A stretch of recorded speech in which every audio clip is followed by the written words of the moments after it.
Mañanas en Libertad, con Luis del Pino.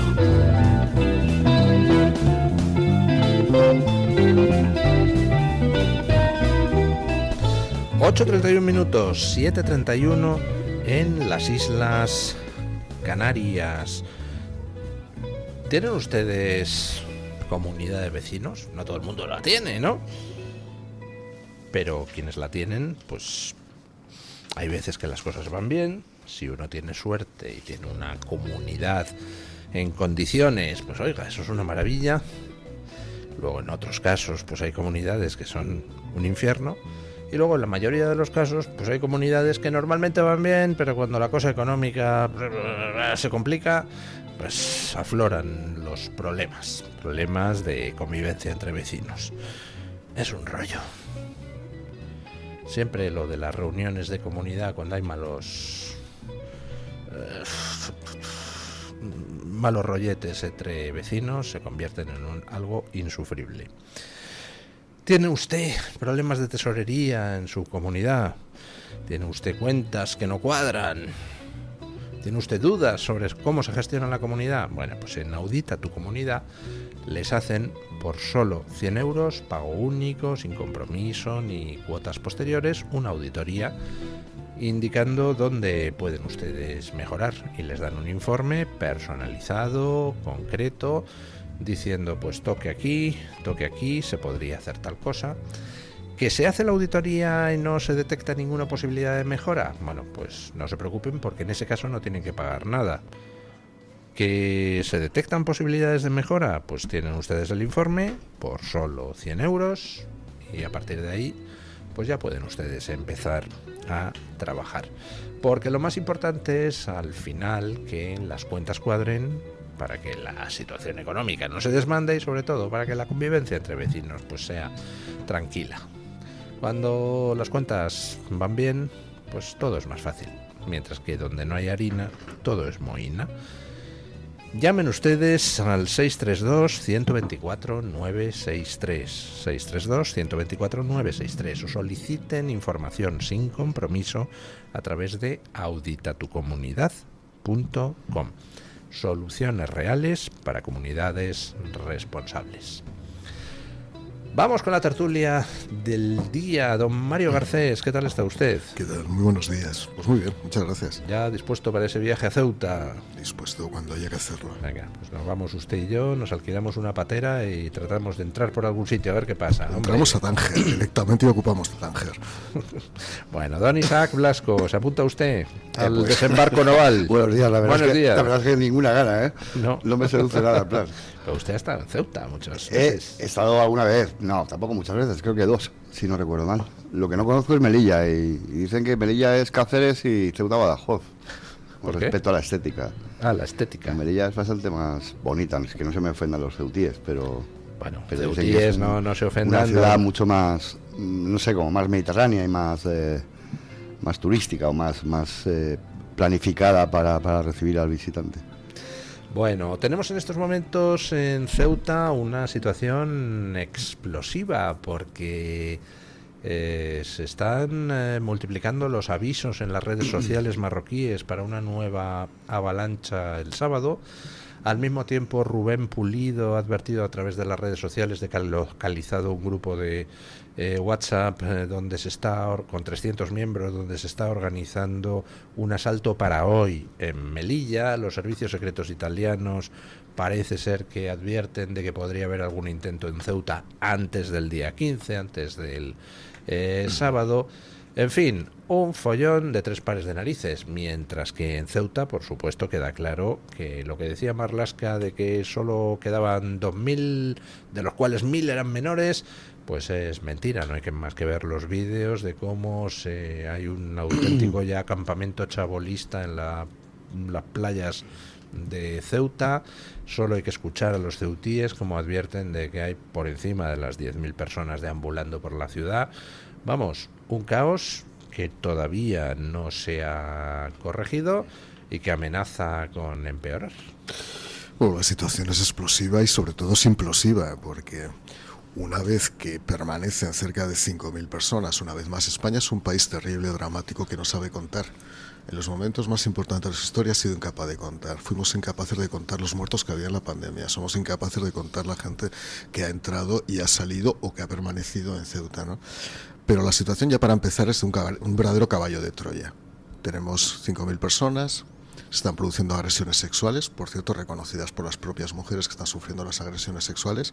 Muchas de ellas no lo van a decir, por vergüenza, por pudor, por otro tipo de circunstancias, por estigma. Se están produciendo todo tipo de alborotos.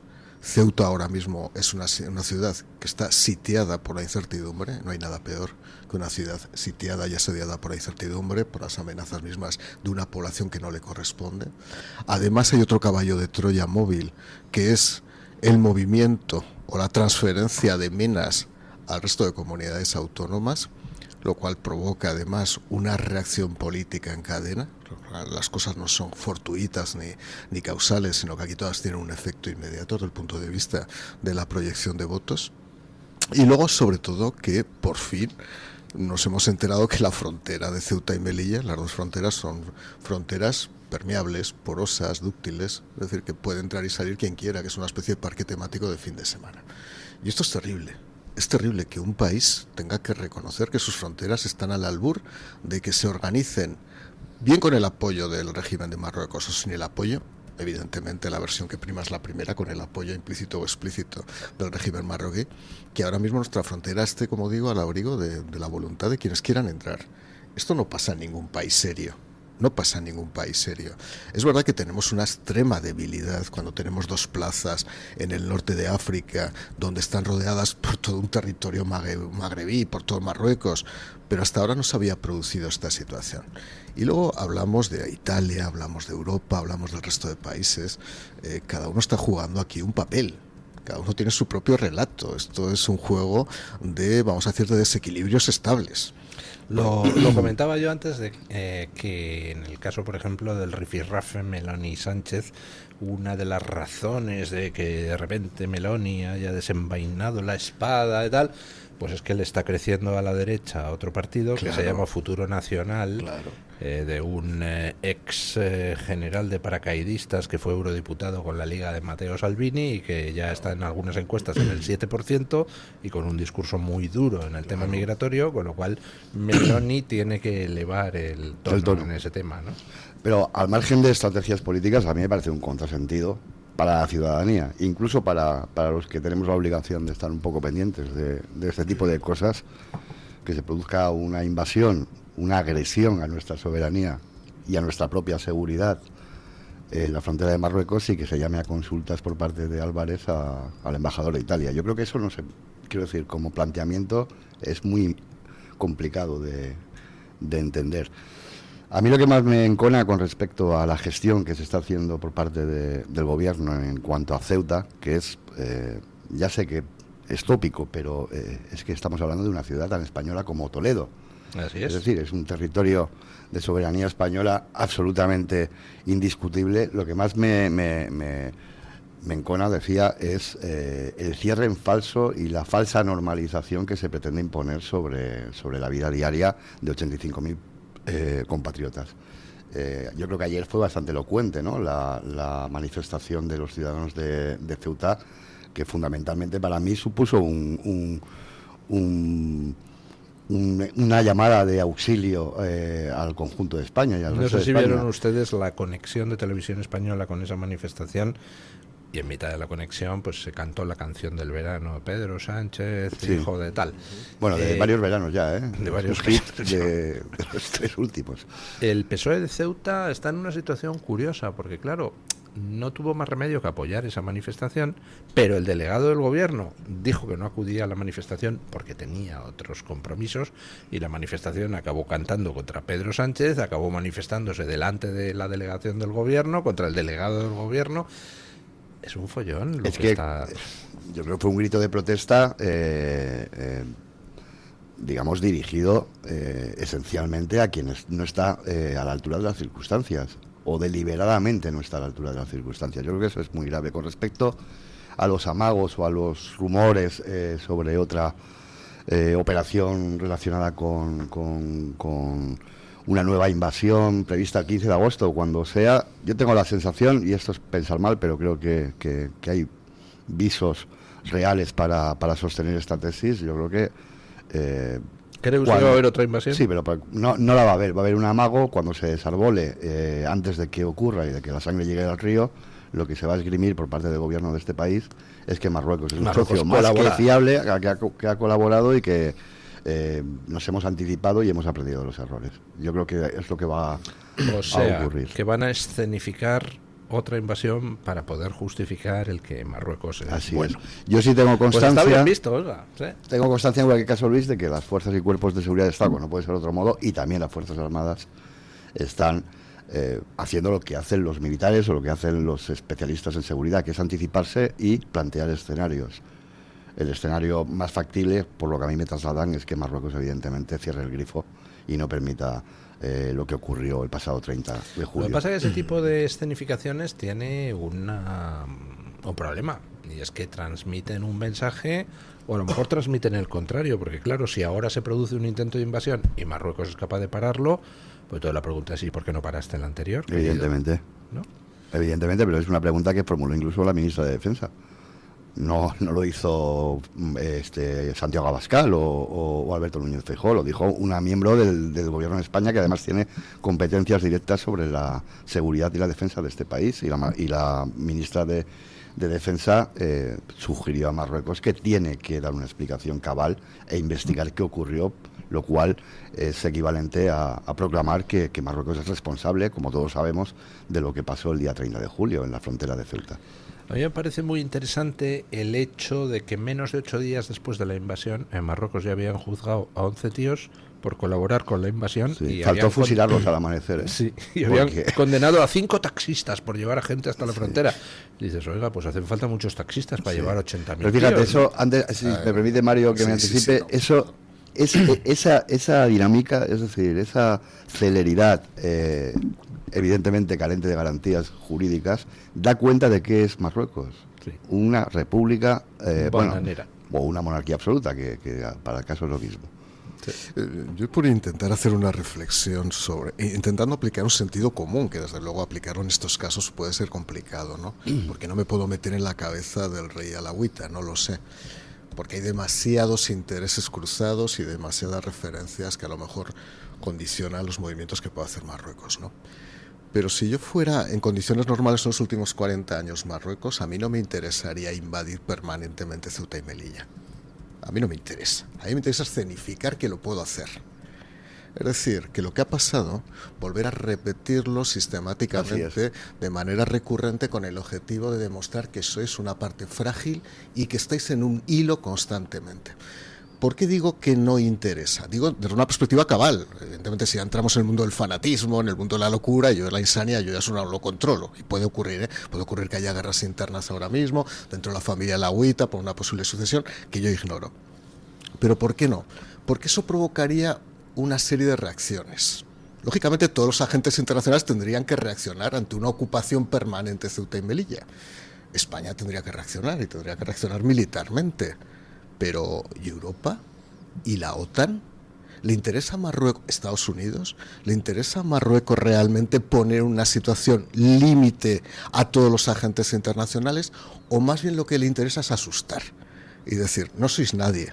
En el fondo os sostengo porque me da la gana. Vuestras fronteras son un suflé y realmente vuestra integridad territorial depende de una patada. Así es. Y yo creo que ese es el juego, y con ese juego Pedro Sánchez, en el fondo, no sufre tanto, porque él es consciente del juego. Entonces él juega a intentar justificar que él es un gran, vamos a decir, proveedor de diplomacias, que él controla muy bien las relaciones y que si esto ocurre, él en 24 horas los echa. El problema es que es mentira. El problema es que es mentira. El problema es que la amenaza sigue. El problema es que tienes un caballo de Troya, 5.000 personas dentro de Ceuta. El problema es que te van a colar más.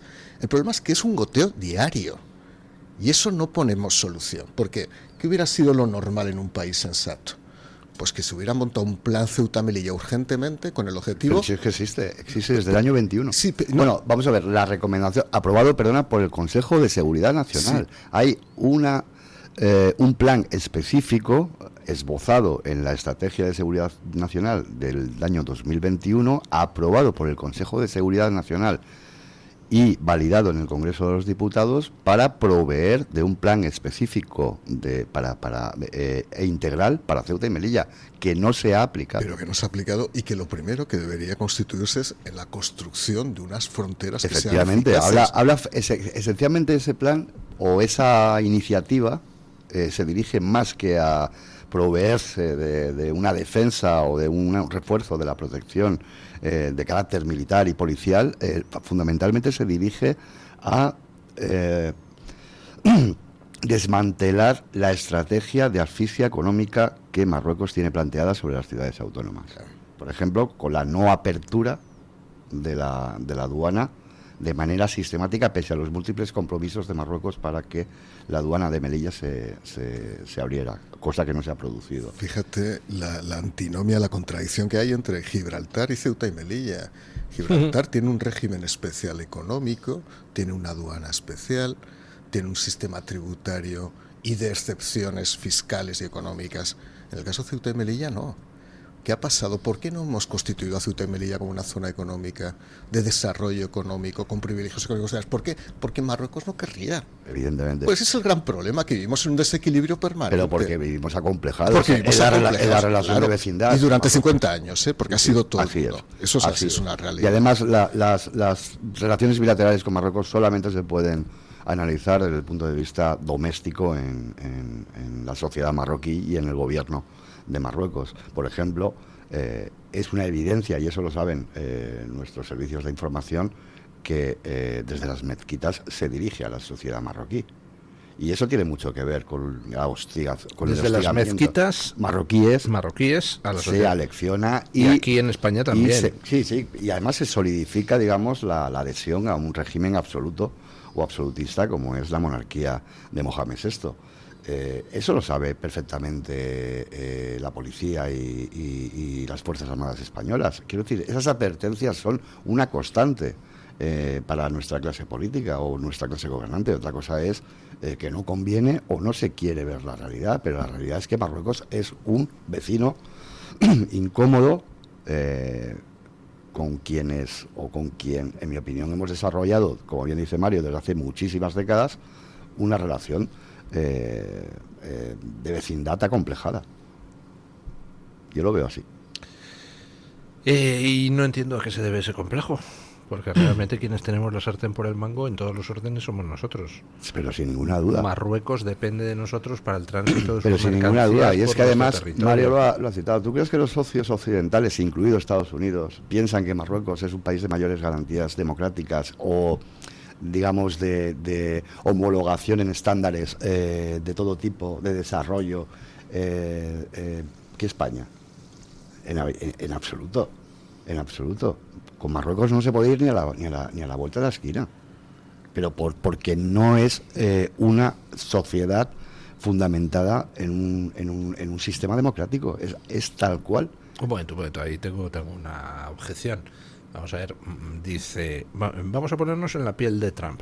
Dice, caramba, Europa es una sociedad democrática, bla, bla, bla, bla, y resulta que hay un conflicto con Irán y me dicen que mis aviones no pueden pasar por Italia ni por España. Marruecos es un sitio que es una dictadura perfecta, una autocracia de carácter monárquico. Efectivamente, a medio plazo no sabemos si Marruecos estallará o no, pero mire, hacen una carretera en el desierto, le ponen el nombre de Donald Trump, les pido soldados para mandar a Gaza, para el plan de paz de Gaza, y me ponen 150 sobre la mesa, pues al final el corto plazo manda, ¿no? Bueno, una cosa es lo que hagan, digan y planteen desde el punto de vista público los dirigentes políticos, en este caso el presidente de Estados Unidos, y otra muy diferente lo que dicen los informes del Departamento de Estado y de la Casa Blanca y del Congreso. Y si no, te remito, si no lo has podido leer, a la portada de ABC esta mañana, porque la firma David Alandete, que es un periodista de garantías, y habla precisamente de eso.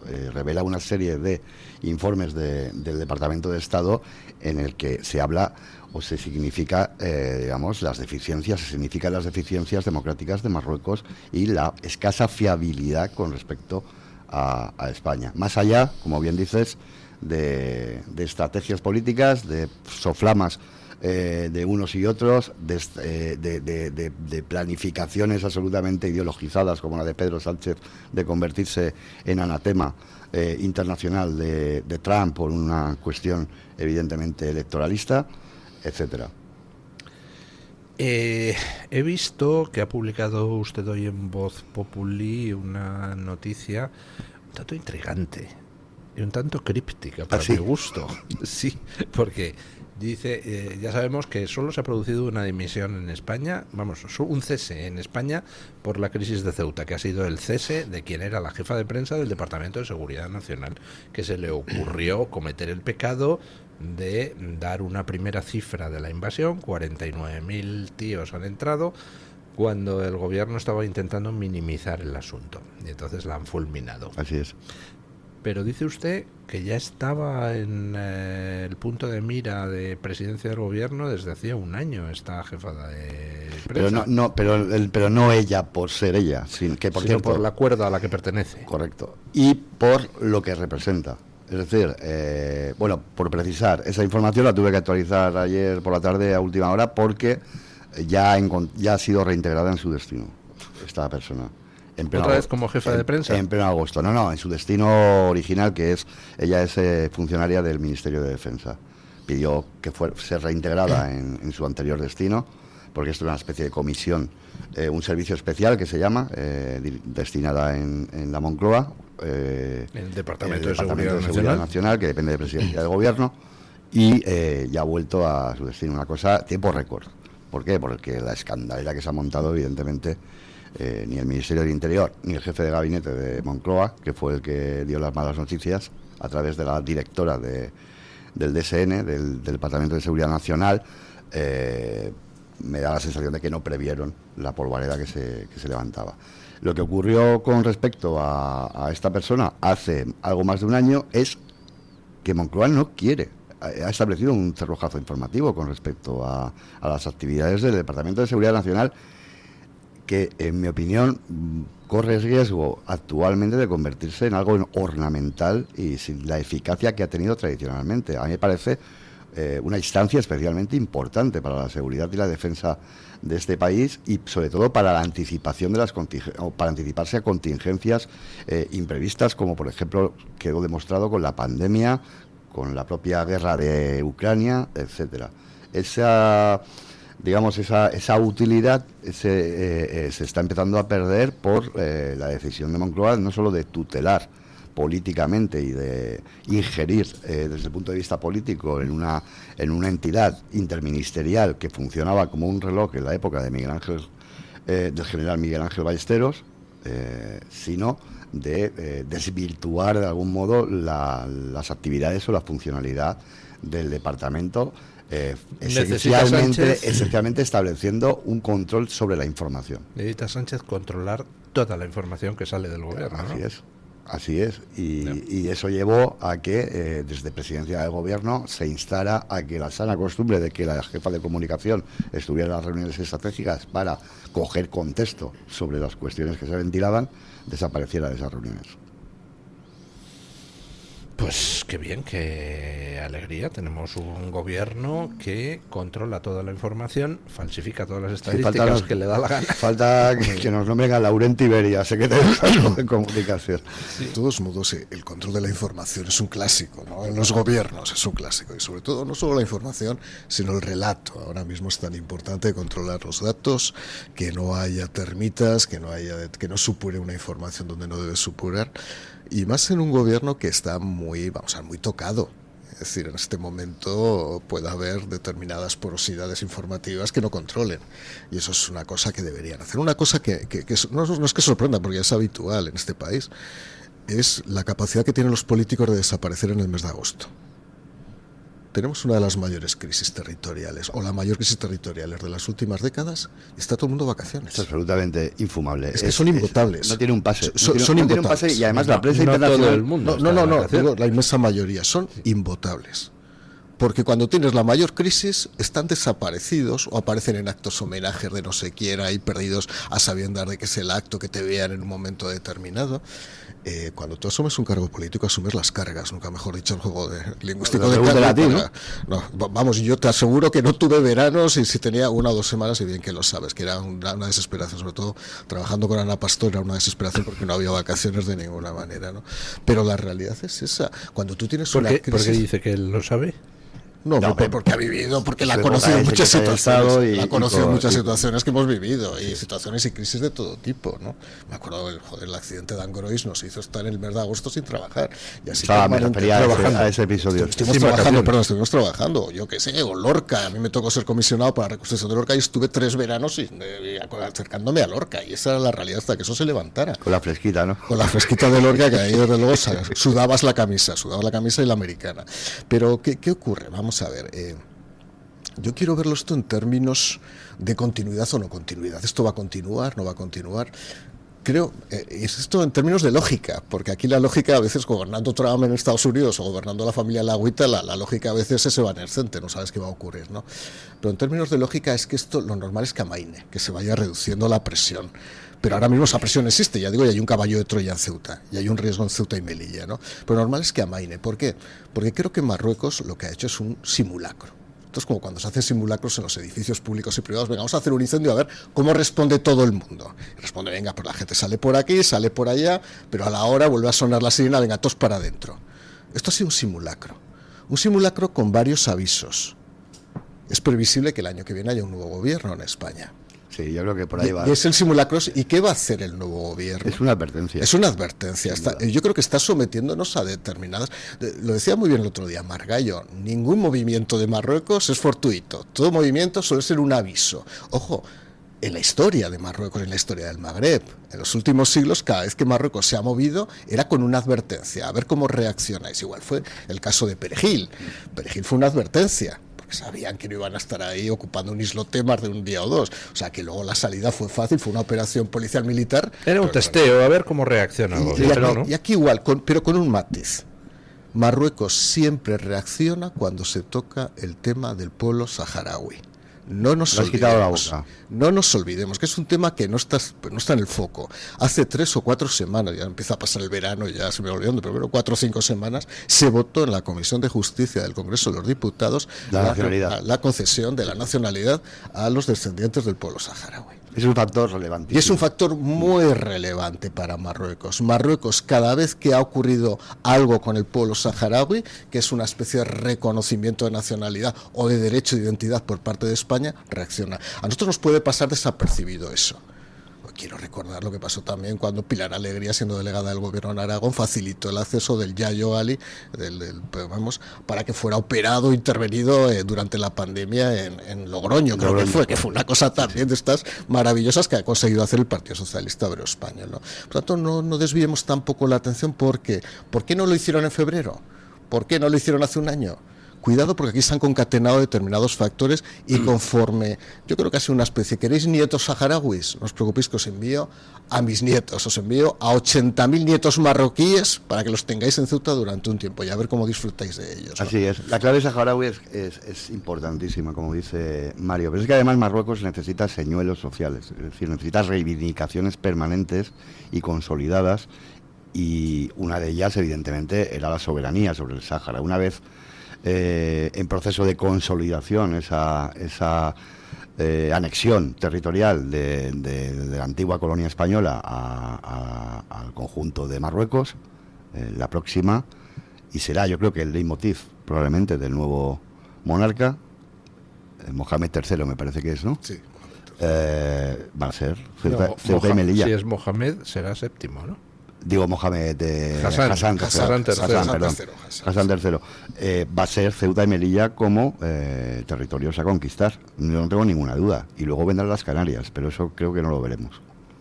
Bueno, hacemos una pausa publicitaria y nos vamos a ver un poquito las consecuencias políticas. Hoy es día de encuestas, después de 10 días de invasión, pues empiezan a salir las primeras encuestas. Tu voz, tu libertad, tu radio. Radio Libertad. ¿Tu piel ha perdido firmeza? ¿Tus articulaciones están más rígidas? La fórmula de AminoPack contiene aminoácidos precursores del colágeno y vitamina C necesarios para la salud de tu piel, huesos y articulaciones. Dale a tu cuerpo lo que necesita para producir colágeno con AminoPack. Pídelo en tu herbolario o farmacia o visita ahora mederinutrición.com. Encuéntranos en iVoox, Spotify, Amazon Music y Apple Podcasts. Radio Libertad, a un clic de distancia. En Regis Global creemos en una forma de cuidarse basada en la naturaleza, la formulación y el bienestar diario. Por eso hemos desarrollado una gama de complementos alimenticios pensada para acompañarte cada día. Regis Global, el laboratorio de la naturaleza. Descubre toda la gama en regis-global.es o en el teléfono de pedidos 93 362 2100. ¿Quiere anunciarse en la radio y no sabe por dónde empezar? En Radio Libertad le brindamos la oportunidad de promocionar su negocio en una emisora comprometida con la libertad de expresión. Aproveche nuestras ofertas exclusivas para nuevos clientes. Además, si aún no tiene su anuncio preparado, no se preocupe, nosotros lo creamos por usted. Contáctenos hoy mismo a través de publicidad@radiolibertad.es o llámenos al 91 732 4895. No lo piense más. Anúnciese en Radio Libertad. La libertad en tu radio. Radio Libertad, más cerca de ti. La doctora Iradier, especialista del Instituto de Microcirugía Ocular, IMO, Grupo Miranza, realiza en Madrid cirugía premium de presbicia y catarata. Si desea eliminar sus gafas de vista cansada o nota que con la edad pierde visión, la doctora Iradier le realizará el tratamiento para recuperar la agudeza visual y nitidez de la juventud con la mejor lente intraocular y la técnica más segura y eficaz. Doctora Iradier en IMO, Grupo Miranza. Teléfono 910-783-783. Calle Valle de Pinares Llanos 3, Mirasierra, Madrid.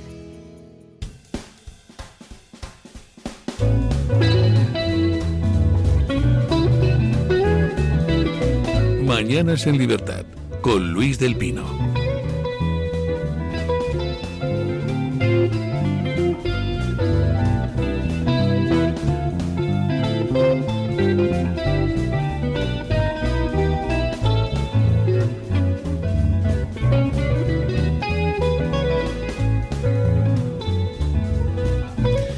Según la Sociedad Española de Ginecología y Obstetricia, 3 de cada 4 mujeres experimentarán molestias íntimas en algún momento de su vida. Si ya has sentido molestias, debes entender que en el cuidado de tu sistema urinario la verdadera inteligencia está en apostar al mantenimiento del equilibrio natural con los hábitos y la nutrición adecuados.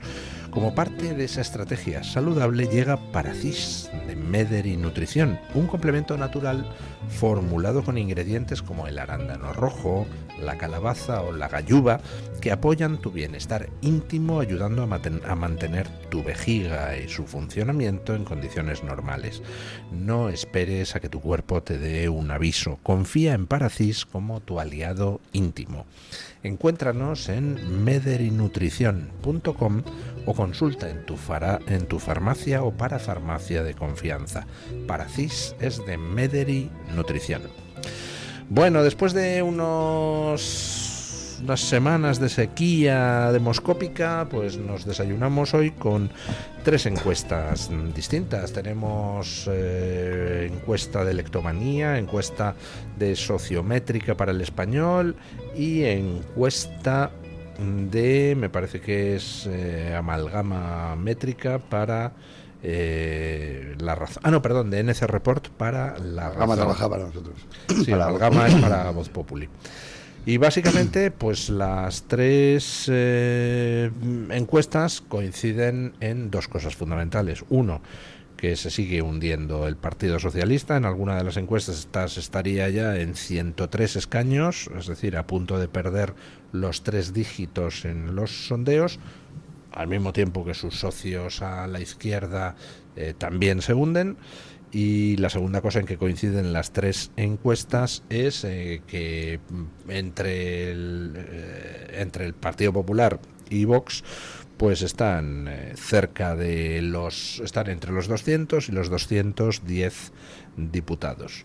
Luego, en lo que no coinciden las encuestas es en cómo se reparte dentro de la derecha el voto. Las tres coinciden en que Vox sube con fuerza con respecto a las anteriores elecciones, pasa de los 33 escaños a 59 según una de las encuestas, 60 y poquito según otra y 69 según otra.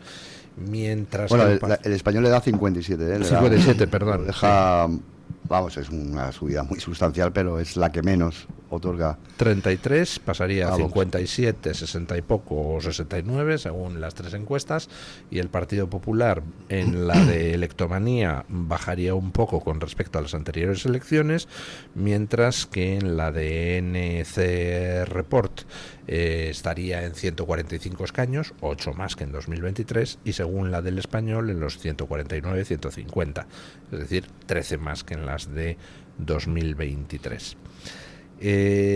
Bueno, parece bastante lógico, aunque hay un aspecto que a la gente le llama la atención. ¿Cómo es posible que con la que está lloviendo el Partido Socialista todavía tenga posibilidad de sacar 100 escaños? Pues se llama cultura del subsidio. Esa es la clave que explica por qué el PSOE no se diluye como un azucarillo. Porque esa base situada en ese punto no va a descender. Hay 16 millones de españoles con una ayuda pública, incluidos pensionistas. Yo creo que es bastante elocuente la cifra y la explicación. Pero no todos los pensionistas ni los que cobran una ayuda votan al PSOE. Pero hay cada día, lamentablemente creo, hay más perceptores del ingreso mínimo vital, hay distintas subvenciones que parten, en mi opinión, de una acción deliberada por convertir esto en algo parecido a la Venezuela de Hugo Chávez. No digo a la de Delcy Rodríguez de hoy en día, sino a la de Hugo Chávez, cuando se comenzó a infiltrar, digamos, a generar una dependencia por parte de las clases dirigentes de la población a base de subvenciones y ayudas. Bueno, vamos a ver, yo creo que aquí hay varios aspectos, ¿no? Acabaré hablando de la lógica de esas encuestas porque a mí hay algunos datos que no me ofrecen mucha credibilidad y lo voy a decir por qué. Durante los últimos 2 años no hay una sola encuesta, salvo el CIS, que no dé al conglomerado de PP Vox la mayoría absoluta. Por lo tanto, yo creo que eso ya es irrefutable. Es irrefutable. Lo que pueda pasar en unas elecciones en marzo, previsiblemente las elecciones serán en marzo, pues no lo sé, porque faltan 6 meses, puede haber muchos movimientos, pero yo creo que la tendencia es inamovible, creo que es inamovible. 2, no es indiferente que el PP suba 15 o se mantenga o baje respecto a la posición que tiene ahora. ¿Por qué? Porque de cara a un futuro gobierno con Vox, Vox tendría más legitimidad negociadora en el caso que Vox subiera de una manera muy amplia y el Partido Popular se mantuviera. Eso le daría a Vox la opción de decir, si somos gobierno es fundamentalmente por la subida de Vox, no por la subida del PP. Por eso al Partido Popular le interesa siempre ofrecer la oportunidad o el margen de mejora para decir nosotros también subimos, porque de esa manera dentro de una futura negociación las posiciones serían de mayor paridad. 3, has hablado de una cifra que es mágica en este país, que son los 210. Los 210 diputados, para que todo el mundo lo sepa, es la cifra que se necesita para reformar la Constitución. Y esa es una cifra que colocaría al PP y a Vox en una situación política muy singular, porque les ofrecería la posibilidad de reformar la Constitución. La cuestión es, y yo lo tengo claro, lo que va a ocurrir si eso pasara. No tengo claro que les guste, no sé a quién de los dos que les guste llegar a 210, pero que tengan mayoría absoluta sí, evidentemente, pero a lo mejor 210 a algunos no le gusta. ¿Por qué? Porque Vox sí que va a plantear reformas constitucionales, vamos, una oportunidad nítida para Vox. Pero el PP se va a encontrar ante la opción de sumar más de 210 y seguir a Vox en una reforma constitucional sin contar con el apoyo de la otra parte de la sociedad española, sabiendo cuál ha sido la doctrina del PP durante todos estos años. Cuidado, porque ese va a ser un discurso que, si llega a plantearse, va a ser un discurso político muy curioso, para ver cómo se sitúan todos los espectadores políticos. Y ahí falta por recordar el papel que pueda jugar el Partido Popular Europeo a la hora de decirle al PP hasta dónde puede llegar, hasta dónde no. Así es que, por supuesto, va a haber mensaje seguro, ¿no? Y respecto a 210, yo creo que no hay tanto. Lo digo de verdad, ya sé que son 3 encuestas, y de la misma manera que digo que no me creo al CIS, me cuesta estas encuestas. Me cuestan, porque yo creo que hay un ajuste de un 10%. Y os diré por qué. Lo que gana Vox habitualmente lo pierde el PP. Por ejemplo, yo fui diputado en una provincia de 3, donde o tenía 2 el PSOE y 1 el PP, o tenía, ¿no? Por Huesca, Perdón. o tenía 2 el PP y 1 el PSOE. Si pierde el diputado el PP, lo gana Vox. Por lo tanto, en esa suma al final estable entre las dos formaciones no pierde el PSOE. Quien pierde es el Partido Popular. A mí me cuesta comprender que suman, que al final vayan creciendo los dos partidos políticos por el propio reparto que hay, tanto en las provincias de 3 como de 4, que son muchas en este país, escaños. Tanto a mí no me cuadran mucho esos cálculos. ¿Que llegarán a 190, 185, 190? Sí. Hay una razón estadística por la cual se puede producir a la vez la subida de los dos, y es que Vox está en ese tramo entre el 10 y el 20%, donde cada vez que vas subiendo vas entrando en provincias más pequeñas, y entonces en esos escaños que vas ganando es verdad que la mitad se los quita al PP, pero la otra mitad se los quita al PSOE, porque depende de los restos. Se los quitas al PP. Por lo tanto, no parece muy lógico. Mitad y mitad, con lo cual la suma de PP más Vox. Sí, sin duda, pero lo que no parece muy lógico es que suban los dos en escaños. No, sí, lo estoy explicando. Si entra, por ejemplo, en una provincia de 3, como Huesca, pierde el PP. Entonces, pierde el PP o el PSOE, depende de cómo caigan los restos. Si el PP está 2-1, sí, ahí se la quita el PP, pero en otro sitio donde los restos estén más así, se lo quita el PSOE. En la inmensa mayoría de los casos ahora los dos diputados tienen el PP. Y pasa lo mismo en las provincias de 4. A mí no me salen 200. Me salen 190, 195, cálculos que hago yo, pero evidentemente son estadísticas, son profesionales y lo están haciendo bien, no lo dudo. Puede ser lo que usted está diciendo. Sí, pero fijaos que es la diferencia entre ser 195 o ser 210. Entre reformario o no reformario. Efectivamente, entre provocar un debate constituyente o no provocar un debate constituyente, sino reformista. Y eso coloca en una posición muy diferente al PP y a Vox. Sobre todo al PP, en mi opinión. Sobre todo al PP, a Vox no, porque Vox lo tiene claro. Es más, Vox sería el escenario ideal. Mira, ahora sumamos 210. Demostrad hasta dónde queréis llegar. Nosotros sabemos dónde queremos llegar.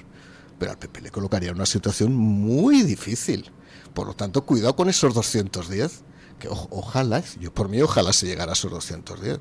Porque la falta de cuidado que ha tenido el Partido Socialista con este país, obviando a toda la derecha, insultándola, estigmatizándola, pues a lo mejor sería el momento que se dieran cuenta que hay una derecha cabal que es capaz de poner orden en este país.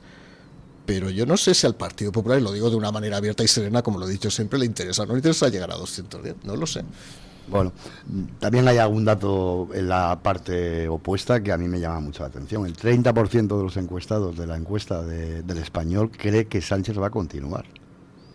Es que eso me genera urticaria. 3 de cada 10 españoles piensan que tiene posibilidades de volver a ganar. De volver a gobernar.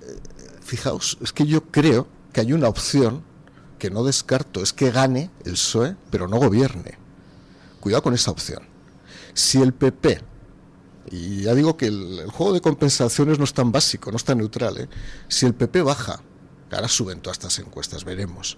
Si el PP baja 15, 20 y el PSOE sube o se mantiene 10, 15, el PSOE le puede adelantar en escaños al PP. Nunca gobernará porque no tiene suficiente mayoría para sumar con el resto. Creo que la suma de PSOE y socios, los deja por debajo del 130, me parece. Sí, no hay ninguna fórmula. Eso hace muchos meses el plan de Sánchez pasaba por ahí.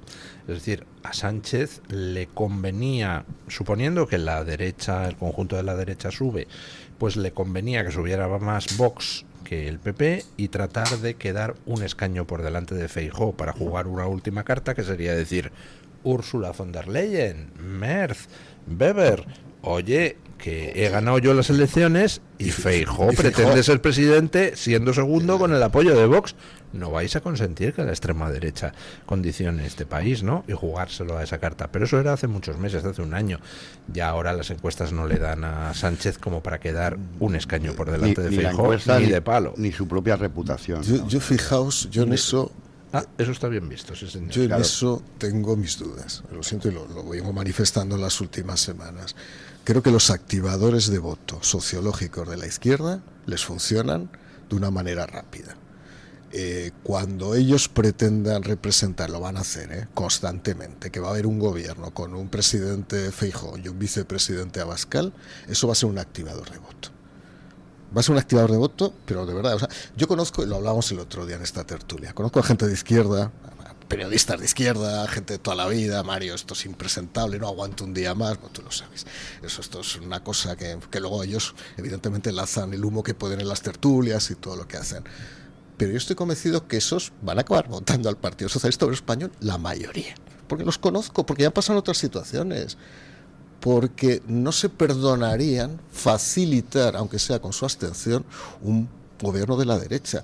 Y ese activador existe. Claro que es un activador escénico, iconográfico, emocional, que es verdad. Decías el otro día una cosa, don Luis, y es cierto, hay un factor para los mayores, ya los que tienen 50, 60, 70 años, que son esa izquierda biliosa, tradicional, felipista, de la pana al pana, estas cosas tradicionales. Esos sí que esos van a votar todos, porque esos son de los de escuela. Es verdad que las nuevas generaciones, en el sentido sociológico, no en el sentido del Partido Popular, las nuevas generaciones es verdad que están empezando a votar a la derecha de una manera masiva en este país. Y ese cambio tendencial, si hay una buena movilización, va a impedir que la izquierda gobierne nuevamente en este país. Pero sí que quiero advertir una cosa, y lo digo, he vivido muchas campañas electorales, he vivido muchas elecciones, no está nada ganado, Bueno, hasta que, hay que luchar hasta el último minuto, conociendo a la izquierda en este país, hasta el último minuto, y a una parte de la sociedad. Yo me relaciono con una parte a veces de la sociedad de izquierda y sé que esos van a acabar votando izquierda, por mucho que en el café te digan: esto es nauseabundo, Mario, esto huele fatal todo. Pues les da igual lo que huela, porque volverán a votar la izquierda. Entonces, cuidado, porque aquí hay que mover constantemente, día a día. No tengamos presente que esto está ganado, porque para nada está ganado. Y ojalá aspiremos a los 210. Ojalá. Y ya no porque generar un nuevo debate político, sino porque a lo mejor es una oportunidad para este país. Lo de que no está todo ganado, me voy a citar, ya que no me citas a mi periódico, pues voy a citarlo yo, si me permite. Hoy abrimos una información de Iván Libreros, de mi compañero Iván, que yo creo que tiene mucho interés, y es que el Partido Popular y Vox se están planteando enviar apoderados e interventores a sí, a lo he visto, América, sí, señor, efectivamente. Vamos a ver, que no se entienda esto, que se entienda bien, es para vigilar la cadena de custodia de las sacas de votos, no para estar en un colegio electoral, y porque que también los van a enviar. Sí, pero sí. La madre del cordero de este asunto, y la sospecha que circula tanto en la dirección del Partido Popular como en Vox, es que lo que puede, digamos, de algún modo perturbar o generar algún tipo de problema es la garantía de custodia de las papeletas que van de un pequeño consulado a consulado general, para entendernos. Que es donde puede haber algún tipo de cambiazo. Efectivamente. Yo la verdad es que aquí en España también ese es uno de los puntos flacos del sistema. Yo creo que el único, que es que Correos se niega a dar datos sobre la custodia de las sacas en las oficinas de Correos, sobre cuántas se custodiaron, en qué oficinas en las últimas elecciones, etcétera. Y efectivamente ahí sí que hay posibilidades de algún tipo de... Pues esa información, hacerla pública, tendría que ser una obligación legal de la administración. Sí, parece, ¿no? ¿Cuándo se tiene que pronunciar la Junta Electoral Central sobre la petición de suspender la inscripción en el censo electoral de los nacionalizados al calor de la ley de nietos? ¿Es a la vuelta en septiembre o...? La verdad es que lo desconozco. Lo desconozco, pero es verdad que la instrucción que publica Sofía Puente, o firma Sofía Puente, la hermana del ministro, yo creo que ofrece tantas dudas como para que ese pronunciamiento vaya en el sentido de la lógica, que es no validar unas nacionalidades y sobre todo un derecho al sufragio que está más que cuestionado, por ejemplo, en Cuba, donde hay constancia de que empresas adscritas al régimen, como todas las empresas en Cuba, están tutelando el y aparte es que hay proceso. cuestiones que directamente atentan contra la lógica. Resulta que hay gente que no puede esgrimir ningún tipo de vinculación concreta, sensible con ninguna provincia, y entonces a esa el funcionario de turno les asigna al centro electoral de la que le da la gana a él. Este fraude, este eventual o potencial fraude no va en la línea de dar un pucherazo, va en la línea de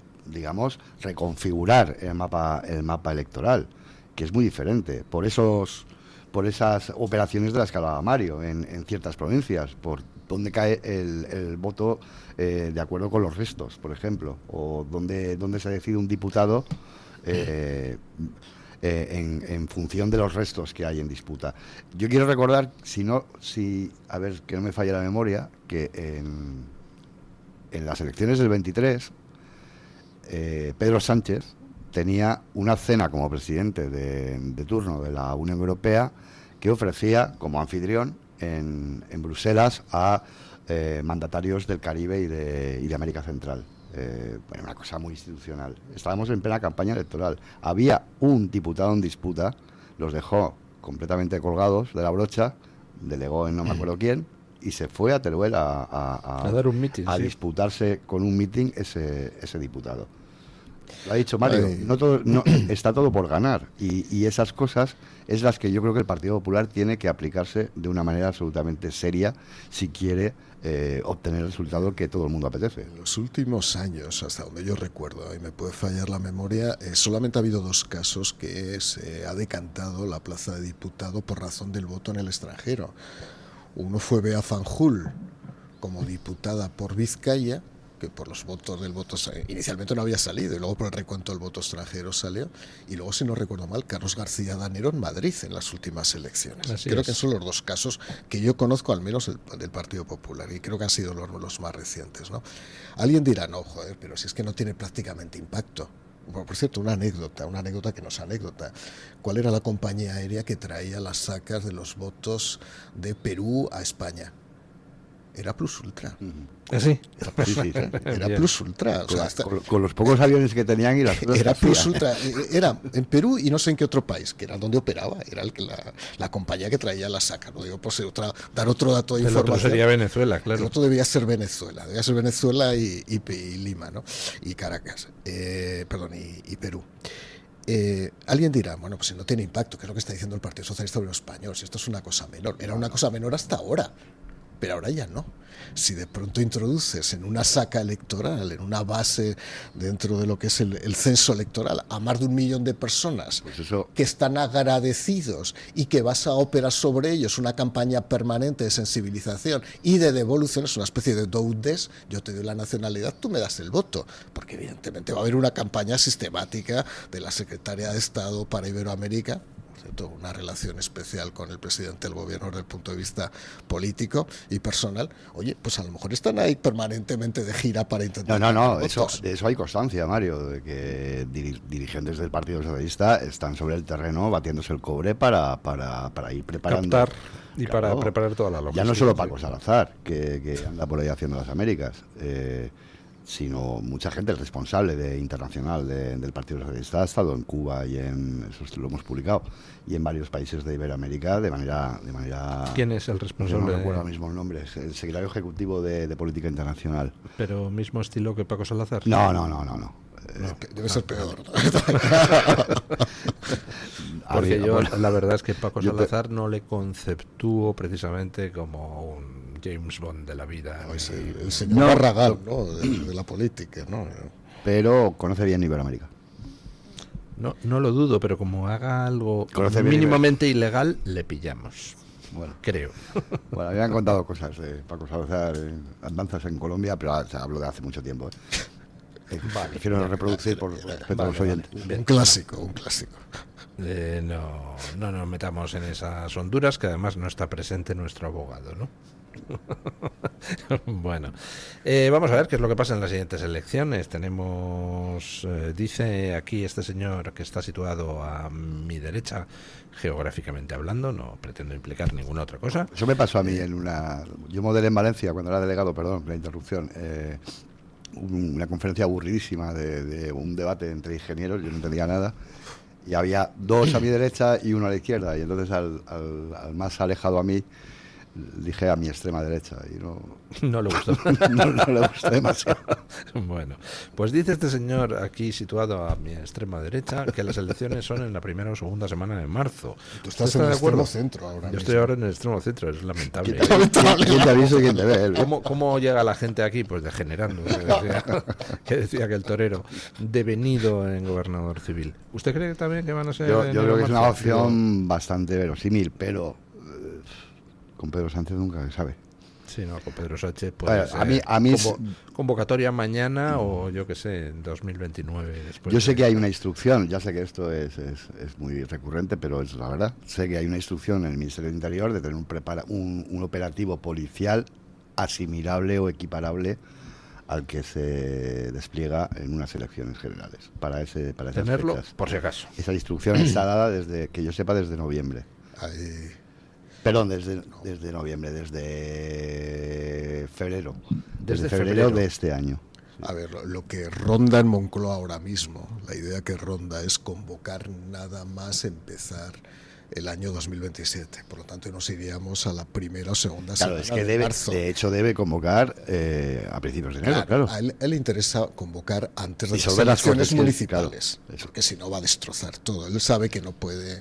Ahí hay mucho debate, Mario, porque a mí sí me dicen que es lo que se le está intentando hacer ver, pero eso no quiere decir que Pedro Sánchez tenga una preocupación máxima por dejar al PSOE hecha una higa. Fíjate que las elecciones autonómicas que ha celebrado hasta ahora, que ha llevado a todos sus desechos tóxicos y que sabía que las iba a perder, por una razón, porque le interesa tener ese tipo de peones colocados ahí ante lo que pueda venir el año que viene, gobierne o no gobierne, fundamentalmente si no gobierna, él necesita tener peones territorializados para que lo intente sostener, cosa que va a ser imposible.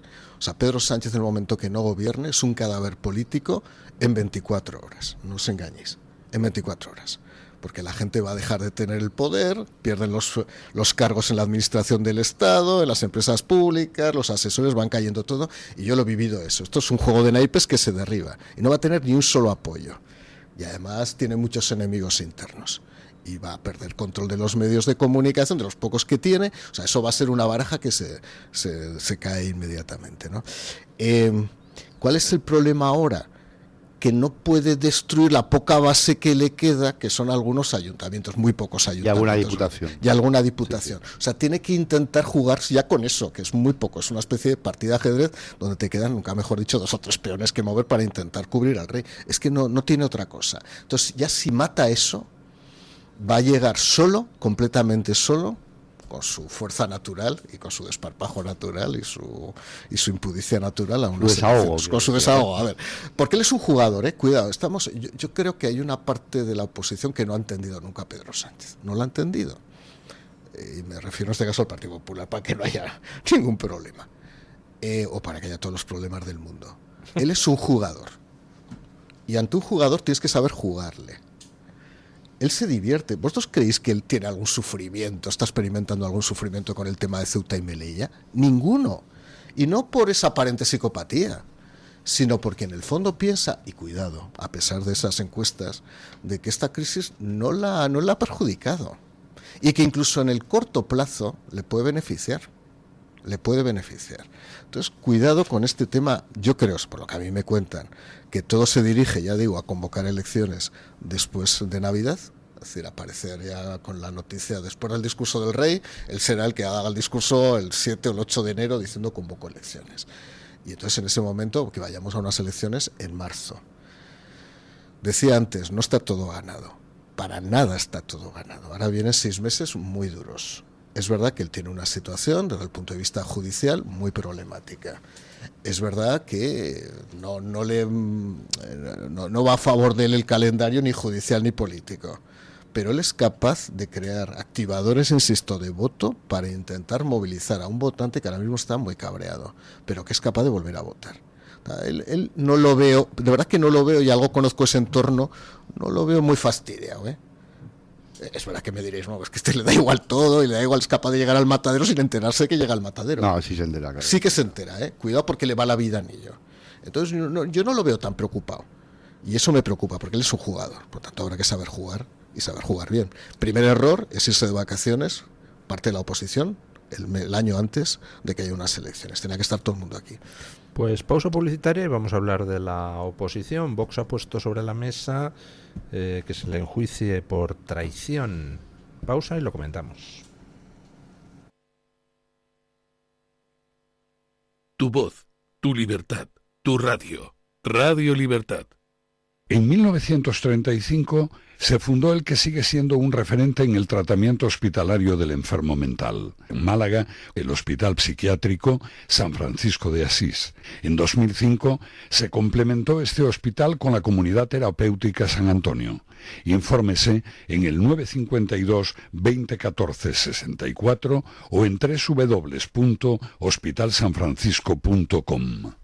El restaurante El Torreón está de moda. Vende copas a la cima del Monte del Pardo. O disfruta platos como la auténtica carne picaña brasileña. Y los mejores pescados y carnes como el lomo de buey auténtico. Cocina abierta de 11 de la mañana a 1 de la noche. Disfruta de su famosa paella con langosta y sus 7 amplísimos salones climatizados. Grandes vinos y licores. Parque infantil, gran parking. Restaurante El Torreón. Naturaleza a 10 minutos de Madrid. Reservas en restauranteeltorreón.com. Comienza tus mañanas en libertad.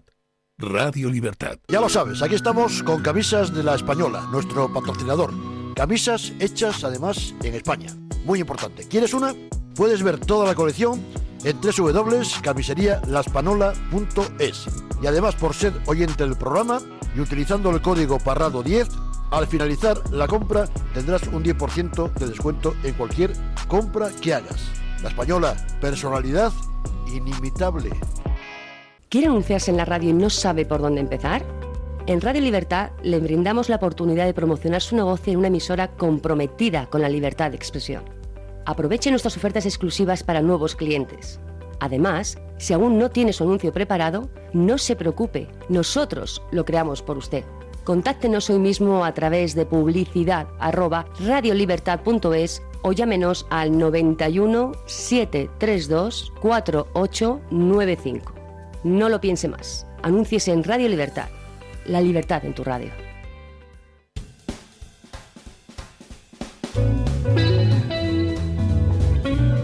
Mañanas en libertad con Luis del Pino.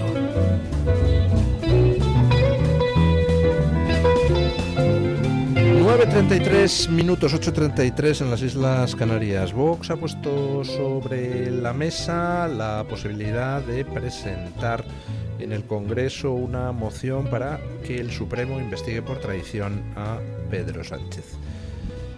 Hacen falta 88 diputados, Vox tiene 33, por tanto el PP tendría que sumarse.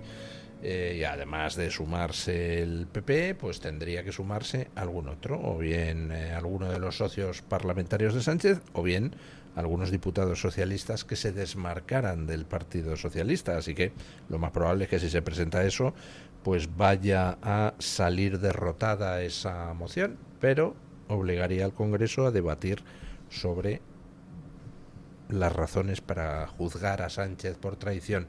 ¿A ustedes qué les parece? ¿Debería plantearse esto ante el Congreso? ¿No debería plantearse? Bueno, yo creo que Vox ha actuado de una manera estratégicamente inteligente. Más allá de lo material, que existen razones para poder justificar que ha habido un delito de traición, porque es evidente que el gobierno de España tuvo que tener conocimiento de lo que iba a ocurrir y no se adoptaron ninguna decisión. No podemos dejar pasar este tipo de cosas porque no son asuntos menores, son asuntos que afectan íntimamente a la integridad territorial y a la soberanía nacional de un país. Por lo tanto, ya si dejamos pasar esto es que somos un país, vamos, somos un flan, que no tenemos ningún tipo de fibra ni ningún tipo de músculo político ni sociológico, ¿no? Por lo tanto, hay razones de orden material y en esto Vox pues inteligentemente se adelanta la estrategia por una razón. En primer lugar, porque tiene la razón desde el punto de vista jurídico-penal, porque abre un debate político y porque coloca en una posición, una vez más, de tensión al Partido Popular. Pues sabía que el Partido Popular no lo iba a hacer motu propio. Desde esa perspectiva, el debate ya lo tiene ganado Vox. O sea, Vox en eso tiene una gran habilidad, yo se la reconozco a Vox, que es abrir los debates sobre la base de una causa habitualmente justa. Bueno, en estos casos podré discutirla, pero habitualmente justa desde el punto de vista material, y colocar en una posición ya de debilidad, al menos, o por lo menos de retraso en la toma de iniciativas al Partido Popular. Por lo tanto, creo que existen razones materiales para poder plantearlo y que desde el punto de vista de la estrategia política pues que es un acierto de Vox, porque pone en una posición, pues yo lo siento por la incomodidad que le plantea el Partido Popular, pero debería el Partido Popular sumarse a eso. Yo es que creo que no le... ¿Encabezarlo? No, bueno, el problema es que ya no lo han encabezado. El problema es que ya no la encabeza. Por eso digo que es un éxito estratégico de Vox. Pero una vez que Vox lo plantea, debería votar que sí. Debería votar que sí. Porque si no va a tener una situación muy difícil. Ahora, una vez más, vas tirando del carro, vas arrastrando los pies y al final eso va quedando en la sociedad. Y esa sociedad vota, va acabando votando. Por eso Vox en estas cosas, estos movimientos es inteligente. Sabe activar rápidamente el resorte para poner una posición de flujo de movimiento al Partido Popular. Y ahí el Partido Popular siempre pierde. Pero lo único que le queda... Esto pasó como la moción de censura. Yo estaba en el Congreso en aquella época. Pues al final tiras de una moción de censura, asumes la iniciativa y el Partido Popular no se manifiesta hasta el último minuto, encima se manifiesta mal, pues tenemos un problema. Claro que tenemos un problema. Por tanto, yo creo que está bien adoptada la decisión desde el punto de vista material, desde el punto de vista estratégico, y creo que el Partido Popular debería sumarse.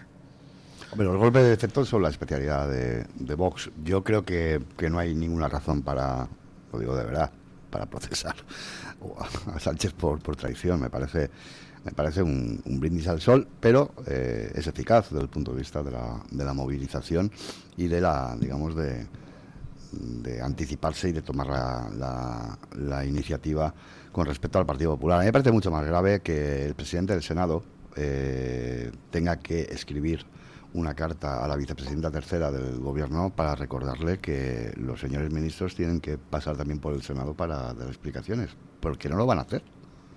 Porque no lo van a hacer. Y el control y el control del Ejecutivo... ¿No van a ir a la Comisión de Investigación? Y el control del Ejecutivo es responsabilidad de ambas cámaras, no solo del Congreso, porque, claro, la vicepresidenta tercera ha remitido al presidente del Senado a la convocatoria y a la comparecencia prevista a finales de mes en el Congreso. Pero yo no entiendo por qué el Partido Socialista no transige o desprecia de esa manera tan absolutamente manifiesta a la Cámara Alta cuando hay una petición de comparecencia formal con respecto a los ministros implicados en el asunto. Lo que hay es petición Ceuta. de comparecencia, la comparecencia normal de un ministro ante el Senado, tal. A eso pueden negarse a ir, claro.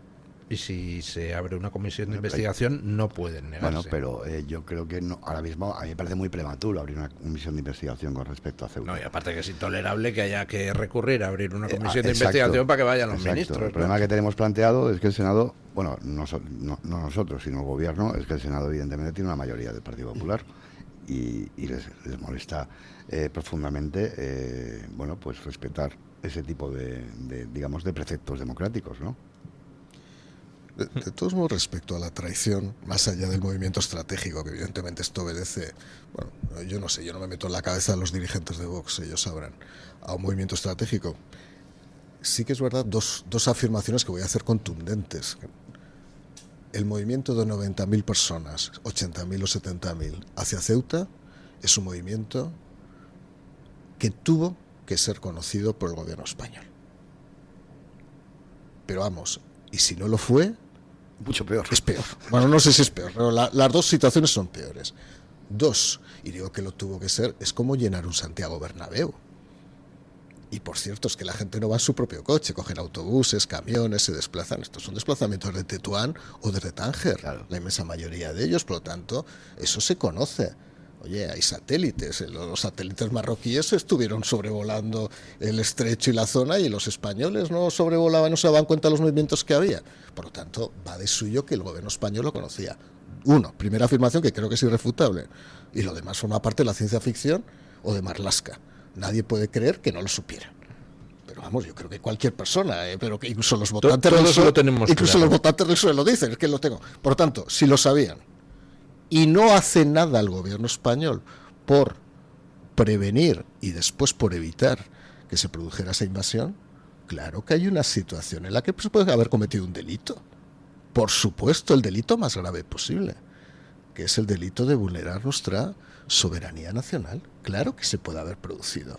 Y veo en una posición, y lo digo como jurista ahora, muy complicada al magistrado del Supremo que quiera no dar esa razón. Por eso digo que desde el punto de vista material, creo que Vox puede tener razón. Porque es que además en este caso, sinceramente, no hace falta ser un gran conocedor del mundo del derecho. Basta con actuar intuitivamente. ¿Se pudo tener conocimiento y no se hizo nada? Es que las dos afirmaciones son sí.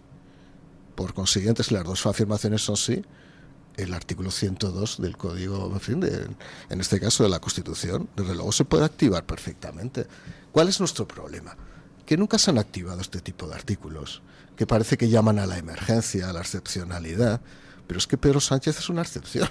Es que lo de Pedro Sánchez, bueno, con Zapatero habían pasado cosas también, pero bueno, se vivía en un mundo, vamos a decir, en que no existía tanta exhortación, no existía Vox, por otra parte, no existían los movimientos judiciales contra el Partido Socialista Obrero Español, no solamente por Vox, sino por otras formaciones y por otras organizaciones, pero es que ahora se ha roto todo.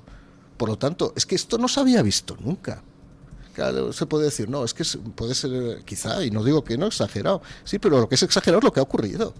Ver a 70.000, 80.000 personas campar a sus aires, tener a 5.000 personas ahora mismo en Ceuta, en tu territorio, ilegales, ver a personas, a bigardos que dicen ser menores en algunos casos, violando a mujeres. Pero ¿en qué país vivimos? Yo estoy convencido de que Sánchez ha cometido un acto de traición y creo que debería ser juzgado por ello. Pero además pienso que hay también razones de propaganda que justifican la presentación de este tipo de iniciativa. En estos momentos, ¿qué está intentando el gobierno? Ha habido una invasión de 80 a 100.000 tíos y el gobierno está intentando reconducir, y es muy evidente viendo Radio Televisión Española o siguiendo a los tertulianos próximos al PSOE, está intentando reconducir el tema hacia el aspecto humanitario. Sí, sin duda.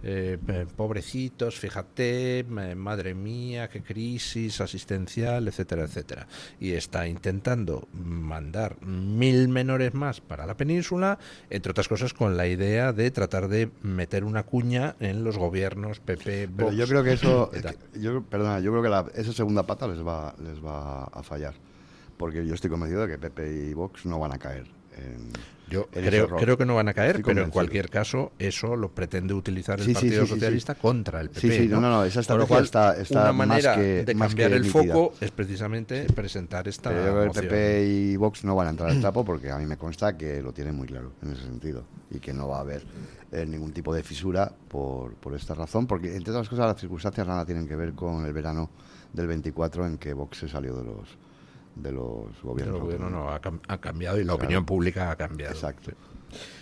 Es un tema, fíjate, yo creo que es más crítico y más vidrioso lo que parece. Yo no sé si va a tener impacto o no. ¿Cuál dice? ¿El reparto de los menores? El reparto de menores. Y digo por qué. Vamos a ver. Inicialmente el Partido Popular salió diciendo que de ninguna manera iba a haber reparto en la península.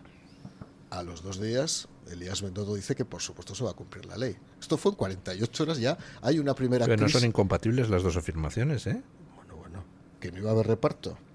Que no va a haber reparto y que se va a cumplir la ley. No son incompatibles por una razón. Imagine que usted me quiere mandar a mí a Andalucía otros 300 menores. Sí. Y entonces yo digo, sí, según la ley tengo que aceptarlos, pero también según la ley resulta que no puedo aceptarlos si estoy sobrepasado en mi capacidad de acogerlos, porque si pasa cualquier problema el responsable soy yo. Entonces hay maneras de cumplir la ley y negarse al reparto. Por supuesto, pero ahí es donde yo creo que sí que puede haber fisuras entre PP y Vox. O sea, donde el control de los menas recae en consejerías, caso de Aragón, por ejemplo, que están tuteladas ahora mismo por Vox, y estoy convencido que van a invocar ese principio de saturación. Yo no tengo claro que en otras comunidades autónomas gobernadas por el PP no los vayan a aceptar, Yo no lo tengo claro. Bueno, Madrid está invocando ya ese principio, dicen, aquí no tenemos ya capacidad, estamos al 130%. Me parece muy bien, pero ya veréis cómo sí que... Yo no tengo claro que ahí se vaya de la mano, no lo tengo tan claro. Porque en un momento determinado va a haber 1.200 personas. A ver, y esto también quiero remontarme para que nadie me malinterprete. Vamos a ver, ¿por qué hay menores ahora mismo en Ceuta?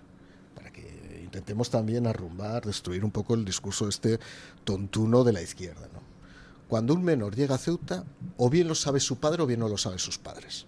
Eso para que queden las cosas claras. Y por supuesto que hay una legislación civil y penal también en Marruecos respecto a la tutela de los menores. Que ya que la cumplan o no, eso es un régimen jurídico que va como va, que puede ser aleatorio. Vale. Si no lo sabía el padre y resulta que se ha demostrado que ha llegado a Ceuta, ese niño tiene que ser devuelto y tiene que ser reclamado por su padre. Y si su padre no reclama a ese hijo y no tiene la voluntad de hacerse cargo de ese hijo, que lo procesen inmediatamente en Marruecos, porque la responsabilidad de un padre es hacerse cargo de su hijo. 2, que el hijo se fuera con el consentimiento del padre, que estos hay muchos casos, o con el conocimiento o el consentimiento del padre. De estos hay muchísimos casos. De otras cosas, porque en algunos casos, y yo los viví en mi época secretario de Estado de Servicios Sociales, lo que se hace es que se paga la pasta, se paga pasta por parte del padre a las mafias para que el niño tiene 16, 17 años, vaya a la península, en este caso a Ceuta, este caso es un caso diferente, pero cuando van a la península para conseguir dinero de manera lícita o ilícita y de esa manera poder devolver el dinero al padre que le ha pagado los 3.000 o 4.000 euros que se pagaba a la mafia para alquilar una moto náutica. En época iban en motos náuticas muchas veces con 2 móviles. Esta es la realidad de chavales de 16 y 17 años, sabiéndolo los padres. Por lo tanto, en ese caso también el padre es conocedor. Pues el padre es conocedor y, por cierto, el niño en el móvil tiene la dirección del padre y tiene el teléfono del padre que está hablando constantemente con él, lo devuelves a Marruecos y que el padre vaya a buscarlo. Y si el padre no va a buscarlo, se le juzga. Porque el padre tiene una responsabilidad tuitiva sobre el hijo. Se ha juzgado a taxistas, como decía Luis. Claro, que no lo hace es tremendo. Que Marruecos no quiera juzgarlos. Pues ya tiene una responsabilidad Marruecos. Yo se lo dejo en la frontera. Que tú no eres capaz de hacer que los padres que tienen la responsabilidad sobre sus hijos se hagan cargo de sus hijos. Te haces cargo tú. Y te lo dejo en frontera. Y el ejército marroquí se hace cargo de ellos. Por lo tanto, eso para que quede claro mi posición, para que no haya problema. Como no se va a hacer, porque el gobierno español es como es y no se va a hacer, los van a intentar distribuir. ¿Y qué va a ocurrir? Que si no se pueden distribuir, vamos a tener sistemáticamente imágenes del CETI desbordado, declaraciones de violaciones en Ceuta, del bigardo que dice tener 17 años y tiene 35 años, y creo que se le aplica ya la ley de nietos por el nieto que debe tener ya. Había situaciones, yo he llegado a conocer tipos que decían tener 17 años, se les hacía la prueba y tenían 36. Yo he llegado a conocer tipos con 30 y algo años que dirigían el sindicato de estudiantes en Madrid, sí, de estudiantes de secundaria, sí. Y alguno 30 y tantos años, presidente de alguna nueva generación de algún partido, que algunos 40 años puede llegar a ser. Hay un caso proverbial que es el de Jóvenes para la Intolerancia, que cuando el presidente ya no cumplía los 60, lo tuvieron que cambiar el nombre para llamarle Movimiento. Entonces, por acabar, ¿qué va a pasar? Que Vivas se va a encontrar con una situación curiosa. Vivas, el mismo que no promovió, pero por lo menos consintió que Abascal fuera persona non grata en Ceuta, que también, en fin, hay cosas que se debería hacer a ver, en este caso el Partido Popular ahí. Bueno, pues ¿qué va a ocurrir? Pues que va a decir, yo no puedo aguantar esta situación, mi gente no puede aguantar esta situación, la población de Ceuta no puede aguantar esta situación, y va a ser el propio Vivas el principal socio de Sánchez para llevar a la gente a la península. Por lo tanto, la presión existe y no tengo tan claro que eso no vaya a repercutir en los gobiernos, porque en un momento determinado a alguien se le puede ablandar el corazón. En mi época de secretario de Estado de Servicios Sociales, lo puedo contar en primera persona, no existía una obligación legal de reparto de los menas. Entonces yo lo que hacía, y solo fue una vez, y fue una crisis muy pequeña, convocar en consejos territorial a todas las comunidades autónomas. Me acuerdo que venía Mónica Oltra, que era la vicepresidenta entonces de la Comunidad Valenciana. Conocida por su defensa de los derechos de la infancia. Exactamente, y decir, ¿quiénes queréis recibir menas? Y entonces siempre decían los mismos, eran Comunidad Valenciana y Cataluña. De pronto el País Vasco dijo que ya no quería, ¿por qué? Porque le habían incendiado los menas el centro que tenían de acogida en Amorebieta, que es un centro maravilloso. Claro, la gente quería ir a Bilbao a ver al Athletic Bilbao, y luego en Amorebieta quemaban el centro y luego hacían las cosas que hacían, los trapicheos que hacían en Bilbao. Y luego me acuerdo que una comunidad gobernada por el PP, y lo voy a decir, porque el consejero, entonces ahora es el alcalde de Logroño, dijo, bueno, yo me puedo quedar con un mena. Digo, bueno, el mena riojano, era el mena riojano. O sea, te voy a enviar uno para allá. Era el reparto voluntario, porque yo pensaba que no podía repartir obligatoriamente. Claro, ¿qué ha hecho este gobierno? Imponer una ley. Sí. Imponerlo por ley. Entonces, yo no tengo tan claro que Vivas en un momento determinado pida ayuda desesperada, que es lo que pretende Sánchez también, hacerse aliado de Vivas. Dice, que, oye, yo estoy intentando repartirlo, pero son tus compañeros los que no. Y el propio Vivas, más de una vez, cuando se encuentra ante una situación así, llamará a Génova y dirá, oye, por favor, que me vais a hacer explotar esto. Y ya veremos cómo reacciona Génova. Bueno, en Canarias no ha explotado y el Partido Popular tiene responsabilidades de gobierno, pero es verdad que a mí me parece muy verosímil el escenario teórico que describe Mario. A mí lo que me llama la atención es que desde el punto de vista del discurso político, el Partido Socialista salga de rositas con la circunstancia de que los principales socios, o dos de los principales socios de investidura de Pedro Sánchez, son precisamente los que más se oponen al reparto, que son Partido Nacionalista Vasco y Junts. Sobre todo el PNV. El PNV tiene una base electoral que no tolera el asunto de los repartos de menores no acompañados o de señores con mostacho que tienen 46 años y una tía en Valencia. Sí. Entonces, pero a mí me parece muy poco eficaz desde el punto de vista, o me parecería muy poco eficaz desde el punto de vista estratégico, que PP y Vox se enzarzaran en una pelea absolutamente evitable. Ya digo que yo no creo que no se va a producir. Yo también creo que no. Y no explotar la contradicción que supone que los dos socios teóricamente a la derecha del PSOE en la investidura hayan expresado una oposición férrea a acoger ni un solo mena, ni siquiera el de La Rioja, que decía Mario. Hay que explotar esa contradicción y hay que explotar otra contradicción todavía más importante, que es la que existe entre el Partido Socialista y sus votantes. La encuesta que salió hace unos días era la del Español, ¿no? Mostraba que el 97% de los votantes de Vox quieren que a los menas se los devuelva a Marruecos con sus padres. 93% de los votantes del PP quieren lo mismo. Pero y 75% de los votantes del PSOE también. Pero como buen proyecto autocrático, como es el sanchismo, al final lo que decía Mario, se hace una ley y se cumple. Ya está, es que es así. Ya, pero eso conduce a que efectivamente habrá gente que votará al PSOE, haga el PSOE lo que haga, aunque saliera Sánchez en las playas de Ceuta violando inmigrantes, les daría igual, le votarían lo mismo. Pero también hay otro montón de votantes del Partido Socialista que no tienen esa actitud, y cada uno tiene su línea roja, y cada cosa va haciendo que votantes cada vez en mayor medida se alejen del Partido Socialista. Hoy traíamos esa noticia curiosa de cómo en Tarrasa la ex cabeza de lista de la CUP ahora está apoyando a Vox. Fue el único político de otro partido que se presentó en la rueda de prensa de Alicia Tomás, que fue agredida por la portavoz de Vox, que fue agredida por unos magrebíes en Tarrasa, y para entregarle un ramo de flores, la de la CUP de 2007. Entonces dices, hombre, pues la gente cambia de opinión. Si yo viviera en Cataluña y en un sueño húmedo de verano hubiera sido nacionalista alguna vez y hubiera votado a Convergencia, yo ahora me estaría cortando las venas. Y digo, ¿por qué? Vamos a ver, durante 40 años, en un proyecto de ingeniería social facilitado y favorecido por el nacionalismo catalán de CiU, solo se facilitó que la emigración que llegara a Cataluña fuera de pakistaníes, hindúes y musulmanes en general. Bueno, musulmanes, gente del Magreb. Bueno, hay gente también de subsaharianos. Sí, iberoamericano ninguno. Y la migración interna ya había habido bastante en el desarrollismo, y los extremeños, andaluces y aragoneses de vuelta para casa, que o los que estáis aquí utilizad el catalán porque tenemos un problema en los rótulos todos. Esto es lo que hay. Y ahora resulta que no quieren a ningún niño del Magreb. Ahora se han dado cuenta, ¿por qué? Por una razón evidente, porque su votante se está yendo a Alianza Catalana, o se está yendo a Vox, que todavía les debe irritar más, evidentemente. Entonces, claro, ante esa situación, pues si habéis provocado vosotros, el puyolismo ha sido el mayor proyecto, el mayor taller de ingeniería social que ha habido en Europa.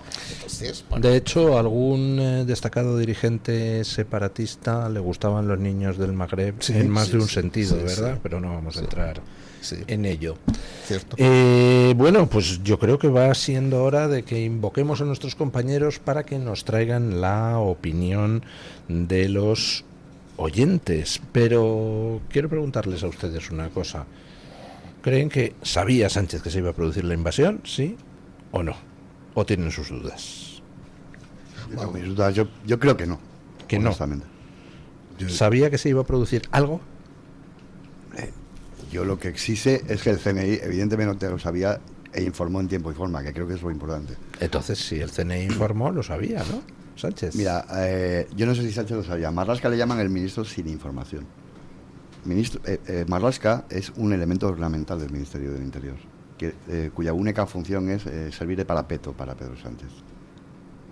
Participar en ruedas de prensa. Y decir que estaba muy liado con los incendios y tal. A mí no me parece inverosímil que Marlaska o no supiera la gravedad de lo que se le estaba diciendo o simplemente ni lo atendiera. Pero ¿y Margarita Robles? Bueno, Margarita Robles, yo tengo mi opinión con respecto a Margarita Robles. A mí me parece la ministra más farisea del gabinete. Pero por encima de eso, y lo digo con todo el respeto que se pueda,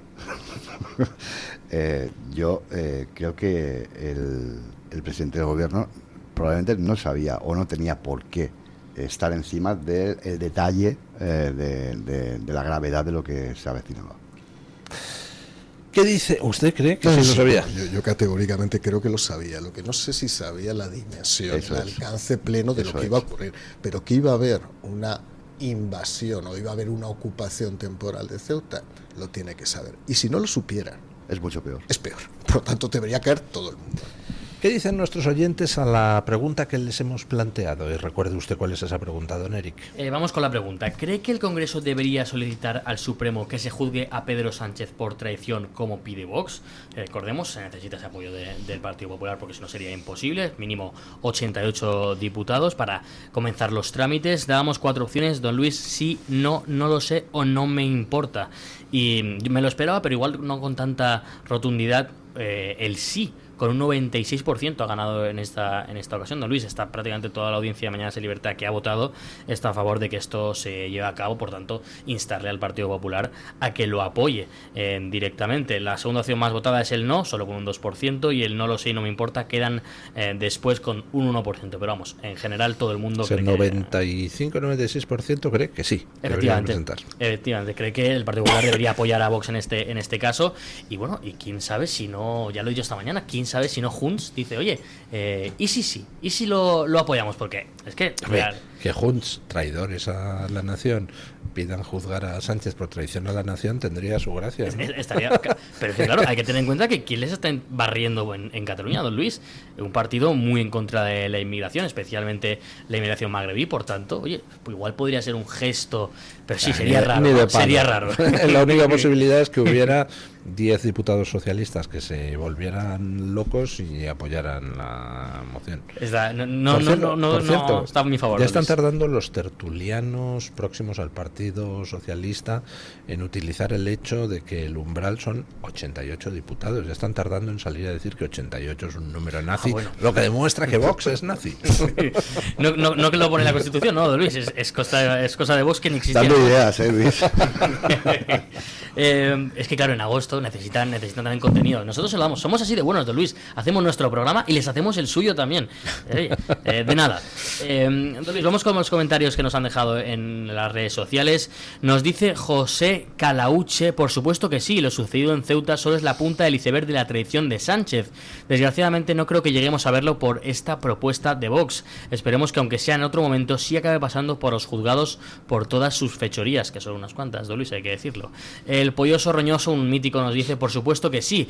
Lo malo es que solo los 33 diputados de Vox apoyarán eso, por lo menos perfilarán bien el retrato del PP, lo que íbamos diciendo, ¿no? Pues si no lo apoya, pues quedará retratado, según dice este oyente. Nos dice un mítico también, Vino de Garrafón, será juzgado como mínimo por la historia. Algo es algo, ¿no? Aunque hay algunos, don Luis, que usted bien lo sabe, que son juzgados por la historia, que después cuando se mira bien a fondo igual no lo son tanto, como Fernando VII, que lo dice bien en su libro. Pero en yo este lo caso... siento, pero quiero que a la gente se la juzgue aquí, no por la historia, ni en el más allá. No, yo estoy harto de que los malos se vayan Eso de enlaza rositas. con cuando se miró al espejo, ¿no? Con Maxim Huerta. Sí. Máximo, perdón, que ahora no se le puede llamar Máximo. O Maxim.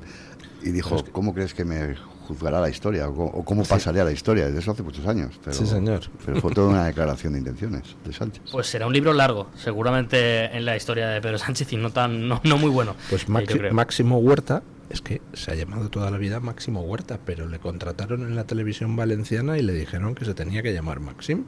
Y entonces, pues es entonces. Pero yo creo que puso de su parte también, ¿eh? Que yo creo que él puso de su parte también. Pero porque se lo impusieron en la televisión valenciana. Yo no tengo esa información. ¿No? Y colaboré muchos años en Canal Nou, en el antiguo Canal Nou, que Alberto Fabra tuvo la valentía de cerrar. ¿Qué más dicen los oyentes? Un par de comentarios más, don Luis.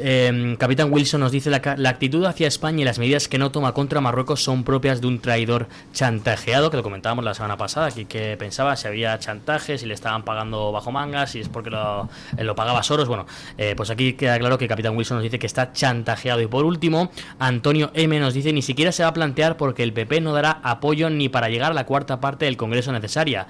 Parece mentira que no conozcamos ya al Partido Popular, nos dice.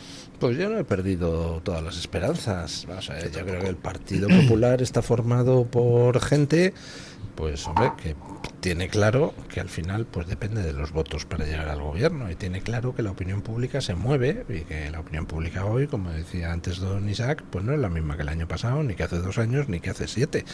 Entonces, pues a lo mejor resulta que el Partido Popular se anima y tenemos una sesión parlamentaria pidiendo que se impute a Sánchez por traición. ¿Por qué no? Soñar es gratis, que caramba.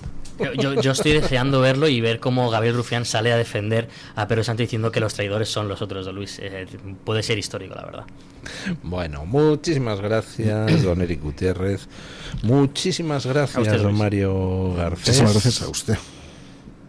Recuerde usted el título de su novela, Yo, Presidente. Sí, bueno, para los que tengan tiempo de leer, pues Yo, Presidente, bajo el seudónimo de Tristán Paniagua, una novela escrita por 3 personas, una de derechas como yo y 2 de izquierdas, sobre cómo un desaprensivo, ya sea de izquierda o de derecha, me da igual, sin estudios, sin nada, sin conocimiento, puede llegar a ser presidente del gobierno. Ahí está, es una especie de antipríncipe.